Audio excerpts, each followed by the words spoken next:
네, 안녕하십니까. 반갑습니다. 허니쌤입니다. 네, 사설 칼럼으로 세상을 알고 또 글을 읽는 면에서 국어 실력을 기르는 시간입니다. 저도 소중하게 생각하고 있고 여러분들도 그러시기를 바랍니다. 시작해 보겠습니다.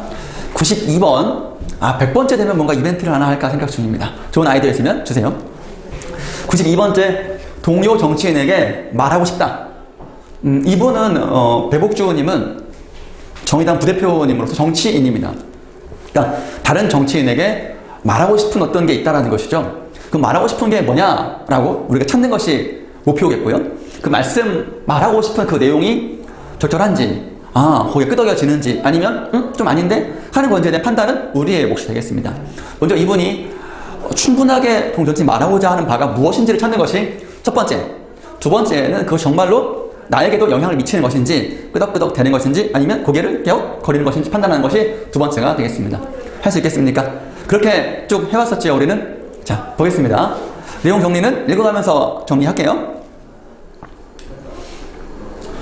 초등학교 6학년 때인지 기억이 어렴풋하지만 같은 반에 나와 같은 장애가 있는 남학생이 있었다. 이 배복주님은 장애가 있으시대요. 당시에는 학급반장은 성적순으로, 공부 잘하는 순으로 반장 후보가 되었고 그 장애 남학생은 1등의 성적으로 반장 후보에 올랐다. 담임 선생님은 그 학생에게 할 수 있겠니? 라고 물었고, 이런 물음 여러분 걱정돼서 순수한 마음으로 물었을 수 있겠지만 아마도 너 몸이 불편한데 반장으로서 왔다 갔다 하면서 여러 일을 할 수 있겠어? 너 할 수 있겠니? 이런 거잖아. 그렇지. 학생은 저는 사퇴하겠습니다 라고 말했다. 선생님은 칠판에 적힌 그 학생의 이름을 지웠다. 나 또한 중학교 때 같은 경험을 했다. 사실 나는 반장이 되고 싶어서 성적을 올리기 위해 공부를 했고 반장 후보에 올랐다. 하지만 선생님의 친절한 권유, 요 친절하는 얼핏 보면 정말로 인간적인 배려일 수 있지만 당사자에게는 그렇게 친절하지 않은 것 같아. 몸이 불편하지 않았다면 이런 권유를 했었을까? 그렇지 않았겠지? 감당하고 말고는 자신이 결정하는 거잖아. 반장이 되고 나서 못하겠으면 그때 또 하면 되는 거잖아. 쌤 생각은 그래요. 내가 선생님이었다면 난 이런 말 안 했을 것 같아.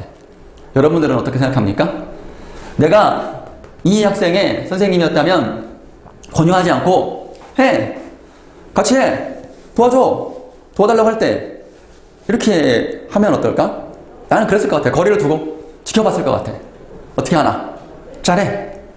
해봐! 하는 데까지 이랬을 것 같아. 좀 그러네? 좀 아쉽네? 후보 사퇴를 했다. 경험을 말씀하십니다. 어렸을 때의 경험은 잊혀지지 않았던 것 같아요. 이런 기억은 쉽게 잊을 수가 없죠. 자, 그 다음 단락 보시죠. 어떻게 이야기를 풀어나가시나? 초등학교 때 그 장애 남학생은 정말 사퇴하고 싶었을까? 만약 그 학생이 우리 반 반장이 되었다면 어떤 변화가 있었을까? 변화. 글쓴이의 질문에 우리는 답을 한번 해보면서 글을 읽으면 더 좋습니다. 글쓴이의 질문에 답을 한번 해봅시다. 사퇴하고 싶었을까요? 아니요, 안 그랬을 것 같아요. 그렇죠? 또 어떤 변화가 있었을까? 아무래도 여러 가지 인식의 변화, 생각의 변화, 여러 가지 어떤 낯선 일이니까, 익숙하지 않은 일들이니까 뭔가 영향을 미치겠지, 당연히. 익숙한 것은 변화가 없어. 늘 똑같이 하면 되는 거니까. 그렇지만 익숙하지 않은 것은 그로 인한 영향을 받는단 말이지. 작은 변화를 할지라도. 근데 이 변화가 부정적이지는 않잖아? 아까도 말했듯이 몸이 좀 불편한 친구가 반장이 되었다. 그럼 그 친구가 하는 얘기를 좀 더 기울여 줄 것이고 마음속에서 배려의 마음이 생길 것이고 그러지 않을까? 나는 왜 그토록 반장이 되고 싶었을까? 라는 자문에 대한 답이 이제 나올 겁니다. 나의 걸음걸이를 흉내내거나 놀리고 도망가는 친구들. 배움이 필요한 친구들이네. 혼내주고 싶었던 것 같다. 반장이 되면 놀림의 대상이 되지 않을 것이라는 생각을 했었던 것 같다. 그 장애 남학생과 나는 따로 이야기를 나눈 적은 없지만 우리는 장애 편의시설도 제대로 없고 대신 엘리베이터, 휠체어 친구들 엘리베이터 혹은 경사식 계단 혹은 화장실 같은 경우도 장애가 있는 그런 화장실은 항상 남자 여자 화장실 가운데에 넓은 크게 장애인 화장실 있잖아. 선생님도 예전에 다리 다쳐서 병원에 입원했을 때 휠체어를 타고 화장실을 갔었는데 일반 화장실은 못 가요. 여러분도 알다시피. 그렇지만 그런 화장실은, 큰 화장실은 여러 가지 보조기구가 있어가지고 충분하게 두 다리를 이제 걷지 못해도 선생님이 휠체어로 충분하게 할 수 있었거든. 그런 화장실이 이때 당시에 20년 전에 없었지. 이거는 아주 어렸을 때야. 없었지. 최근 언제부터야? 2000년대 이후부터 이렇게 생겼을 거야. 지금은 알아보지 못했지만. 최근이야, 최근. 이런 편의시설. 지금은 모든 건물마다 의무적으로 설치되어 있으니까 괜찮죠. 제대로 없고, 대신 장애에 대한 편견. 무시무시한 거죠. 우리는 편견 가지면 안 된다. 의식적으로. 안 된다. 예전에도 다룬 적이 있었지만, 다치는 것, 몸이 불편해지는 것은 순간입니다. 우리가 지금 비장애인으로 살고 있지만, 언제 몸이 불편한 거는 순간이기 때문에 항상 조심하고, 그런 면에서 장애인에 대한 어떤 그분의 어떤 불편함 이런 것들을 귀 기울여서 같이 해결하려면 해결해야 되고 하는 마음이 중요한 거 아니겠습니까? 네. 학교 문화의 변화를 기대하지 않았을까? 그랬을 거예요. 만약 우리 같은 장애 학생이 반장이 될 수 있었다면 조금은 다른 환경과 인식으로 변화를 이끌 수 있지는 않았을까?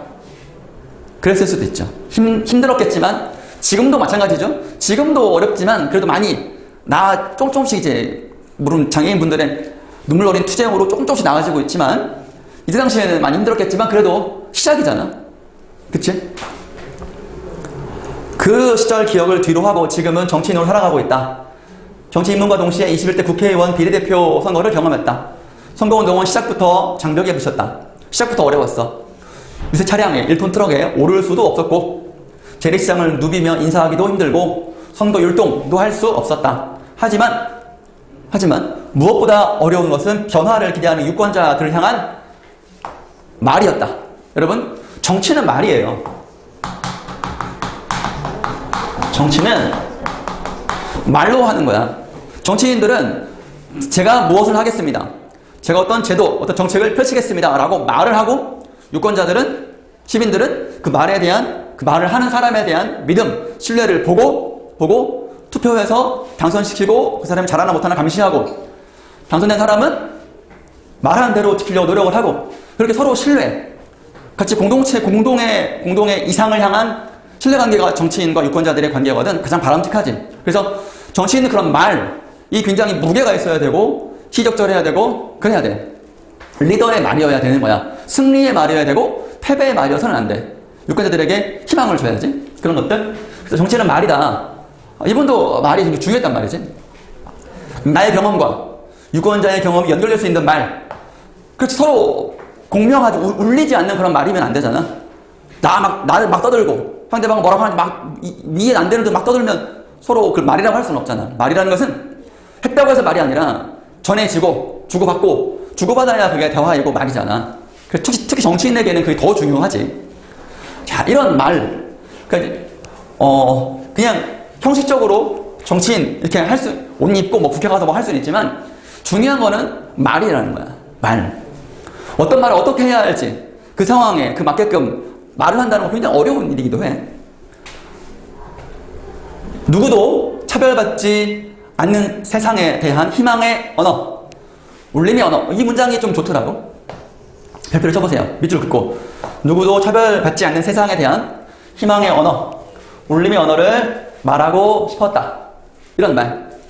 하지만 선거운동 현장엔 상대를 비난하고, 비난, 욕하고, 근거 없이 욕하는 게 비난이고, 깎아내리는 거, 깎아내리는 거.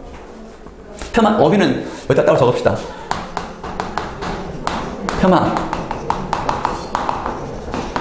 깎아내리는 거? 여기까지 보이는구나.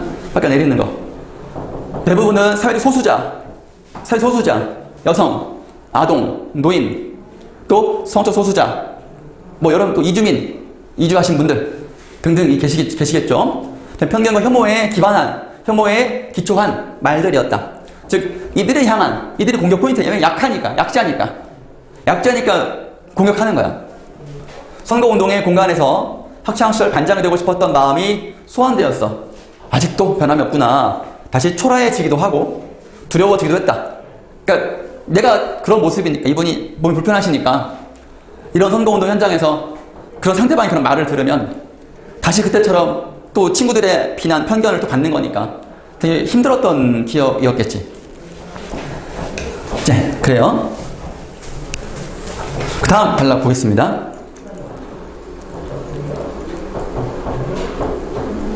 네, 장애인 동료 시민의 경험이 상대를 비하하거나 조롱하는 데 이용되었다. 아, 그래요.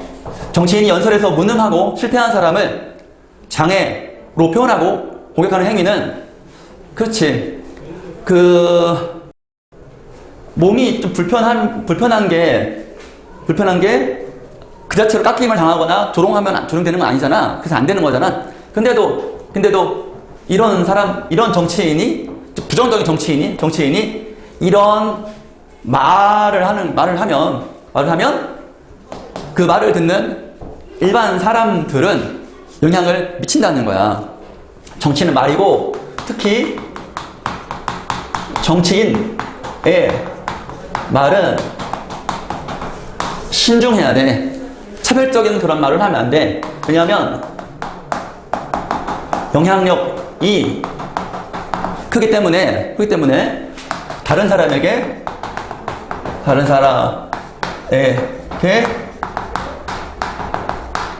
영향을 줄 수 있기 때문이지. 특히 정치인은.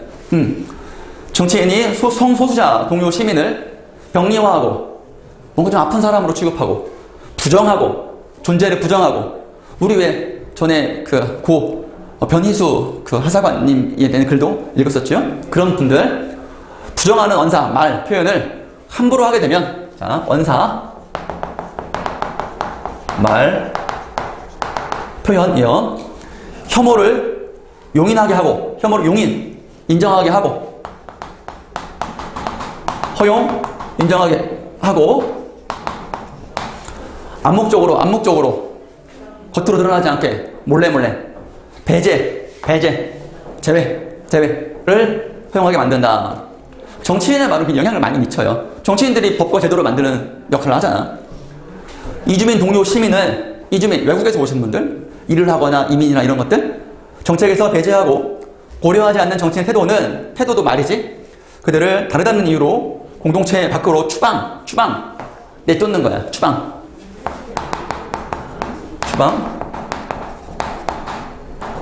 내쫓는 거, 내쫓다. 청년과 청소년 동료 시민이 미성숙하고 인식이 낮다는 정치인의 표현은 그 세대의 경험을, 청소년 세대의 경험을 존중하기보다는 위계를 만들고, 계단, 순서를 만들고, 위에서부터 아래까지 만들고 소통을 가로막아. 네가 뭘 알아? 이런 식으로 한다면 소통을 가로막는 거지. 여성 동료 시민을 고정된 성 역할에 가두는 정치인의 표현은 성차별 인식을 강화시킨다.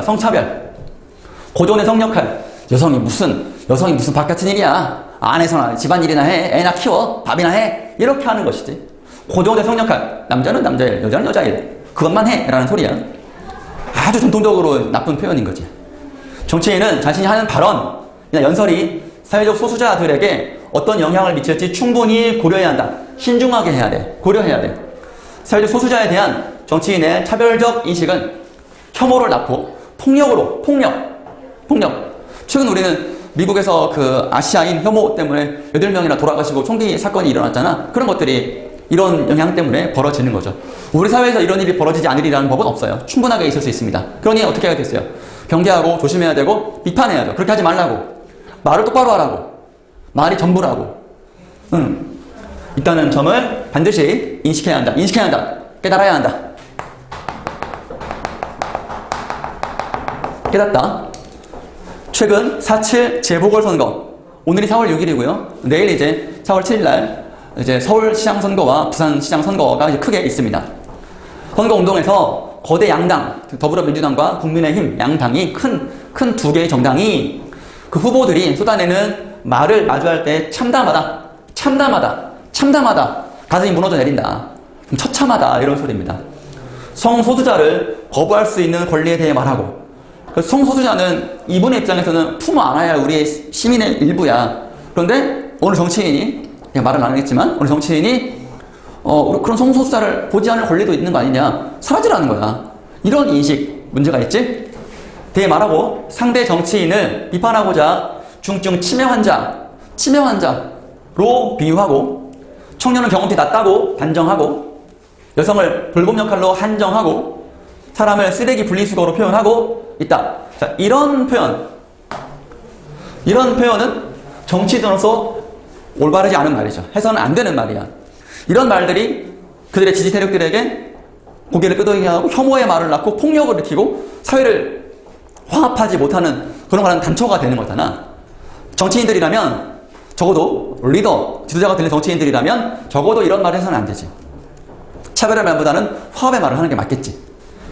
후보들은 정책이 아니라 막말이 뭐 어떤 그 욕설, 이제 논리적인 말이지 않은 감정적인 섞인 말, 그런 말을 막말이라고 하는 겁니다. 경쟁하고 있다. 심지어 이번 재보궐선거를 하는 이유가 해당 지방자치단체장의 위력 성폭력에 의한 것임에도 피해자를 존중하거나 고려하는 모습은 전혀 없다. 네, 비판 대상이죠. 이것도 놀림받고 싶지 않아서 학급반장이 되고 싶었던 마음은 누구도, 여기 이제 나온다. 이제 누구도 혐오와 폭력의 대상이 되지 않아야 한다는 외침이 되었다. 누구라도 동료 정치인들에게 말하고 싶다. 한 사람이 하나의 정체성만으로 살아가지 않기에 시민으로, 그렇지, 정체성. 선생님은 지금 여러분 앞에 선생님이고, 집에서는 남편이고 아빠이고, 선생님 본가에서는 자식이고, 여기에서 우리 학원에서는 동료 선생님으로, 이렇게 여러 가지 정체성이 있죠? 그렇습니다. 시민으로, 동료로, 삶으로 우리는 연결되어 있다. 굉장히 중요한 포인트네요. 우리는 연결되어 있다. 단순히 그때 동료 시민들이 외치고 있는 평등을 외면하지 말고 차별금지법 제정으로 응답하자. 그래서 아무리 외치고 해도 이 법과 제도로 바꾸지 않으면 이게 나아가지 못하는 거예요. 그래서 차별금지법 제정이라는 단어까지 여러분이 꼭 기억해 주시고, 두 개 내용 정리했고요. 어휘, 폄하, 은사, 용인, 주방, 인식, 이렇게 공부했습니다. 그래서 우리가 꼭 여러분, 정치인이 아니라 하더라도 어느 사람이라도 누군가에게 하는 그 말은, 스스로에게 하는 말도 마찬가지고요. 말은 힘이 있다. 그러니 우리가 누구에게라도 어떤 상황에서란 말이라도 하자 신중하고 지킬 수 있는, 믿을 수 있는 그런 말을 하는 것이 좋겠다라고 생각합니다. 이 글을 읽고 선생님은 그걸 좀 느꼈습니다. 저도 여러분들에게 좀 지킬 수 있고 신뢰할 수 있는 더 선생님 되기 위해서 더 말을 신중하게 하고 지킬 수 있는 말을 할 수 있도록 하겠습니다. 네, 많이 반성했네요. 여러분도 힘내시기 바랍니다. 자, 오늘은 여기까지 하겠습니다. 수고했습니다.